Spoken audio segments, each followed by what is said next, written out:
current disability representation fee is 25% of back benefits at the time of somebody's award, a claimant's award. And that's capped at $7,200. It was just $6,000 like about 2 years ago. But it's going up again in November 30th. So any award after November 30th is not $7,200. It's going to be $9,200. And these fees are not set by disability representatives, attorney or a non-attorney representative like we are here. They're set by the commissioner. So they're really non-negotiable. If somebody says they'll do it for less, maybe they will, but I don't know of anybody that does. So here's my point as we segue into the resources to help you get approved. People at the initial application, we present you with two options.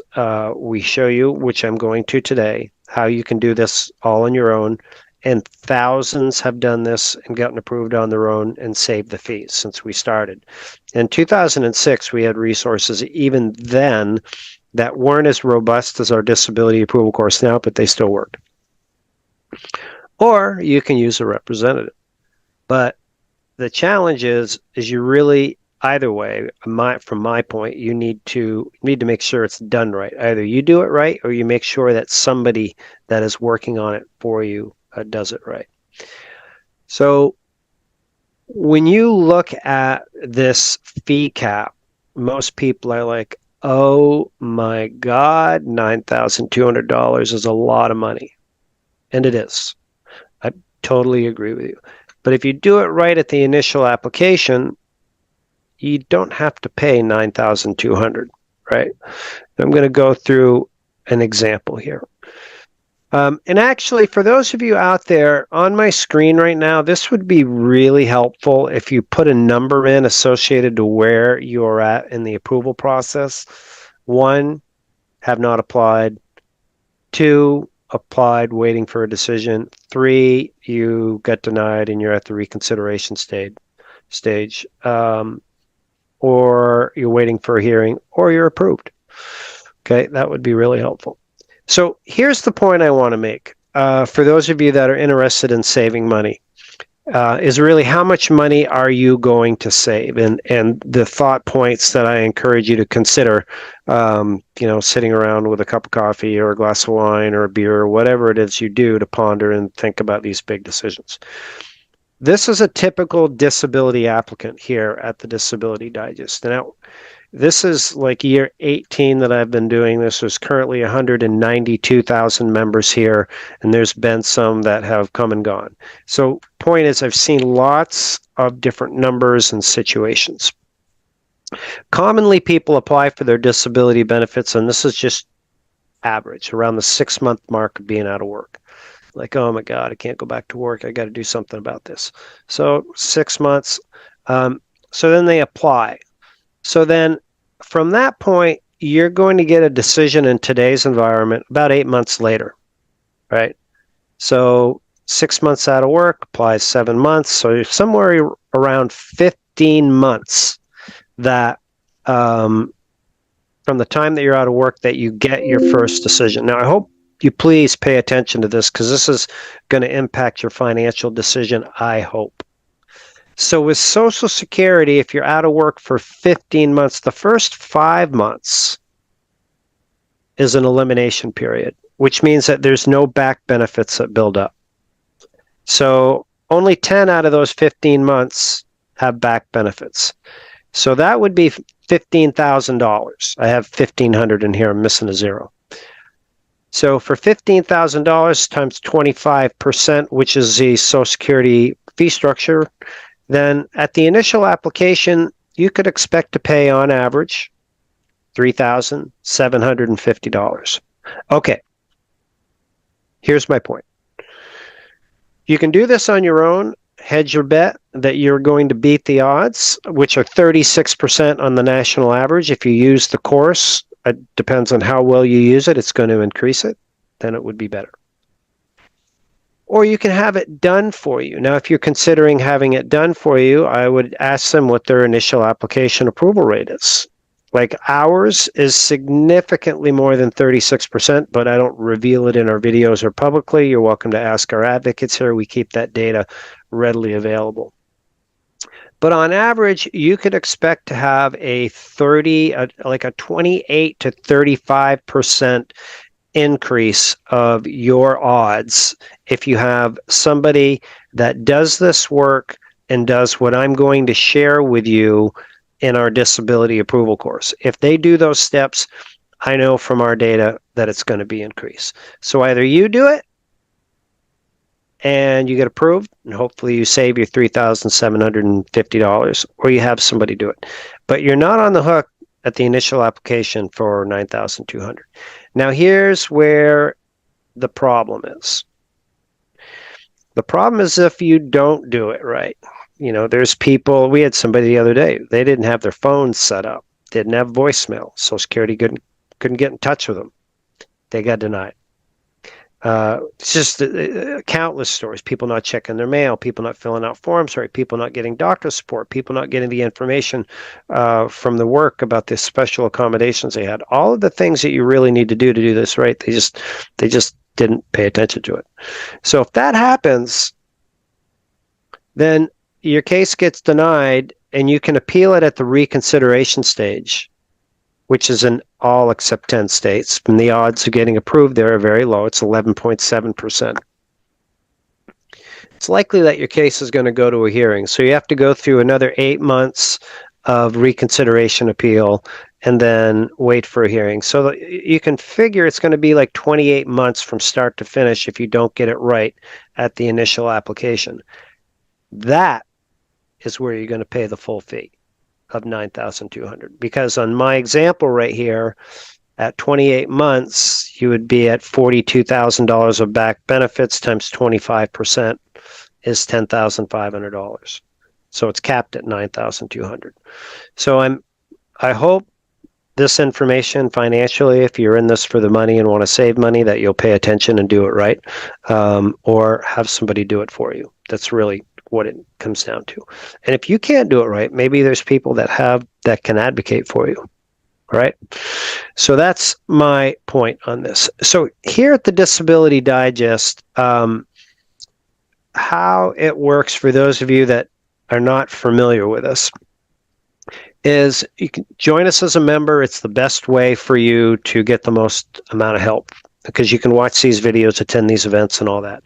But with your membership, there's no charge. And when you join us as a member and you fill out your profile, that profile helps us understand like where you're at in the process. And we can then guide you to information that's going to help you out. So there'll be a link around this video at the end. David, if you'd put one in chat for people, that would be great. To the Disability Digest, you're going to click the green button. And I'm going to bring you in. This is explaining how you get into our course and information to help you. So you fill out, no, I haven't applied, or whatever's relevant for you, your work history, been out of work for 6 or more months, your age category. And that information right there helps us understand where you're at in the process. Or maybe you're approved, which is a whole different set of information we've covered in other videos. So again, no charge for the membership, and then we can get you into our disability approval course, which there is no charge for. Now you're probably wondering, well, why is there no charge? So our YouTube channel that many of you are participating on right now, I see there's 93, 97 views out there. We're in the partnership program with YouTube, and there's advertising that's on the videos. We provide services through like health insurance related services that doesn't cost anything to the member. It's a value add, and that funds our effort. And there are people that choose not to use the disability approval course, or they use it and don't do it right, and they need help getting approved. And if it's a fit, then we'll partner with them as their representative or help them find somebody that can get it done for them. So that's how we do this. I mean, this is a for-profit. I want to be clear with you, but your membership and the resources and everything that we provide you, there's no charge for that. And that's how it works. Okay, so you're a member, your profile is looked at, and you can follow the directions to get access to the disability approval course. This is the information that helps individuals get approved at the very first application. Now, the course is audio and mostly video now, information put together with a combination of industry experts, which is like John Ginsberg, that's on the right here, attorney Carl Osterhow, Barbara Mountain, industry expert James Mitchell Brown. We have a new contributor, Michael Sexton, and a lot of information from our members and success stories and nuggets of information that they've learned that you can leverage. So this is the course. Now, the course is not a one-size-fits-all, because your needs as you start the process and how to file your application is going to be different than if you've applied and you're waiting, or if you've applied and been denied and you're at reconsideration. So these are the 5 different categories of the disability approval process. So when your when your membership is created, that information helps us guide you into the right information. Now, in addition to having the course, which I'm going to go through in a minute, you have digital support from our advocate team, and then you've got these events right here, and in some cases you can speak with an advocate on the phone, and they will go through and evaluate your case, give you some feedback, help you understand what are the key components that you will need, right? So I'm going to share a story with you. I'm going to use change this member's name to keep his, identity anonymous. But he spoke to an advocate here like 7 months ago, and ended up in my workflow and speaking with members. And he's like, "Oh, you're the guy." I go, "Well, what do you mean I'm the guy?" He says, "It didn't work." I go, "What do you mean, Jim, it didn't work?" He says, "I got denied." I said, "Well, tell me more. What happened, Jim?" He's like, "Well, you gave me this course and I applied and I got denied." I said, "Oh, gosh, I'm sorry to hear that." I said, "Well, Jim, can I ask you a few questions here? I just want to see if I can pinpoint where things went wrong." And I said, "You spoke with one of our advocates, and it looks like you were given advice to go to pain management because you were referred but didn't go, and that would strengthen your case. So how many times did you go to pain management?" So I didn't go to pain management. I don't like pain management. I said, "All right." I said, "Well, what about the medications that you were not taking because you didn't like the heavy narcotics to numb your pain? Did you explain to your doctor why you didn't want to take those? So it's in your medical records, so Social Security doesn't, say, well, he'd be better if he was taking his meds?" I said, "Nope."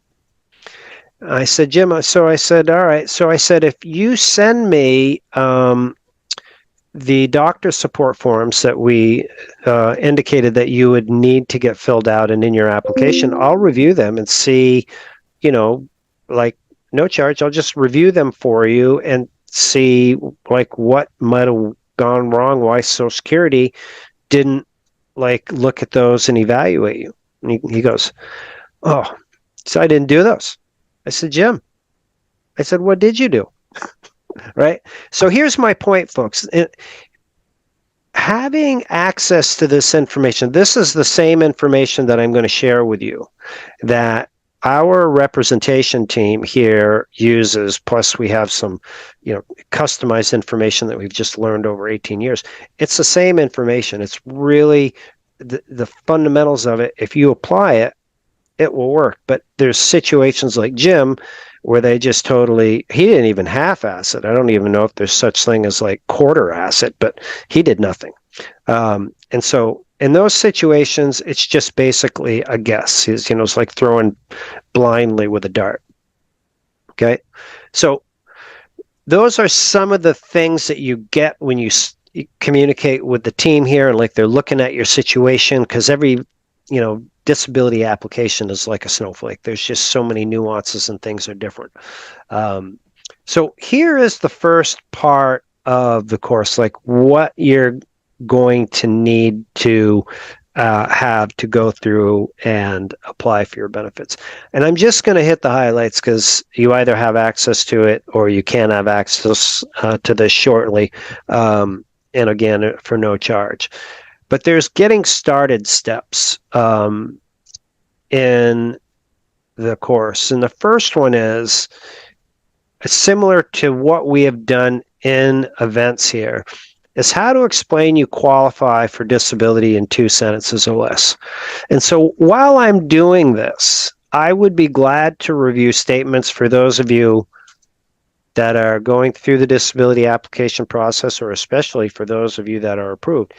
If you put in the comments a 2-sentence or less explanation why you qualify for disability benefits, I'll evaluate some of those. I'll leave your name out if you want. Just say, anonymous, please, because mostly they're not right. But this tells you how to communicate that you qualify. If you're going to do this on your own, you need to be able to pick up the phone and address a question and be caught by Social Security when they ask you, well, do you think you can go back to work? Why can't you work? Right? So that's one. What you need to prove, we talked about that last week. That's more in depth. And information you need to apply. And then down here is a full-blown disability application guide. This shows you inside the Social Security disability application how you take the information that is required to apply and how you communicate it in a language like, the 2-sentence or less statement to Social Security in here. So everything you need for submitting your initial application is right here in these 4 steps. So then the next thing is, once you apply for disability, a critical step is how to fill out the paperwork that Social Security is going to send you. And this paperwork is 2 forms. Sometimes it's 3 for individuals. And this is information about your daily living, what you can do on a daily basis. This is form 3373. And then there's your work history form, which is form 3369. So this course is a contribution from attorney Carl Osterhow, who graciously spent time with us just like he's sitting next to you. And he goes through each one of the questions on the form, and he advises you how to answer those, what to say, and what not to say. And these have a significant influence on your approval chances.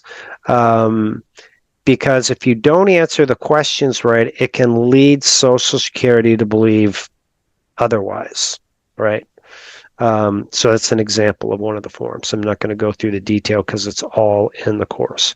So that's the next 1B. All right, so other key steps that you'll need, and this is what Jim didn't do, one of the things, is doctor's support. Now, having medical records is one thing, but having your doctor provide an individual statement that you cannot work, which is called a residual functional capacity report, is really important. So this is another contribution from attorney Osterhow. You can request the forms there. And the forms that you bring to your doctors, I mean, we can send them, but it's not as effective if we're working with you. But you have the relationship with your doctor. So it's your job to bring them in, say, listen, I'm applying for disability. I just can't work. You know that. You're treating me. I've been here, once a month for the last 2 years, and I just can't work. And I need your help. That's the general setup. And the forms will confirm that you're being treated, what their opinion is and your limitations, and most valuable is their opinion on how many days a month you would miss work.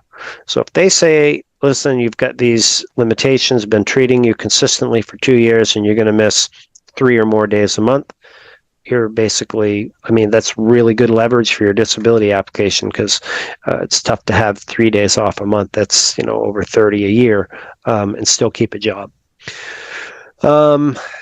2B is, or not 2B, no pun intended, is evidence from third parties like your family or your work. You can get really good evidence from your work, especially if you had accommodations while you were still working, like they allowed you to come in late, leave early, take naps in your car.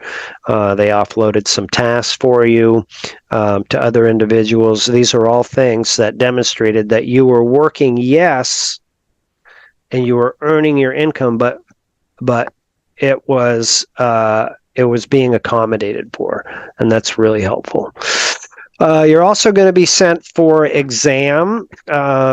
Well, not everybody is sent to a medical exam, and you might be for physical, and it might be sent for mental limitations, and the same for forms that you will be sent to fill out. You might be sent adult living forms in different formats, or a pain questionnaire, but it's all covered in there.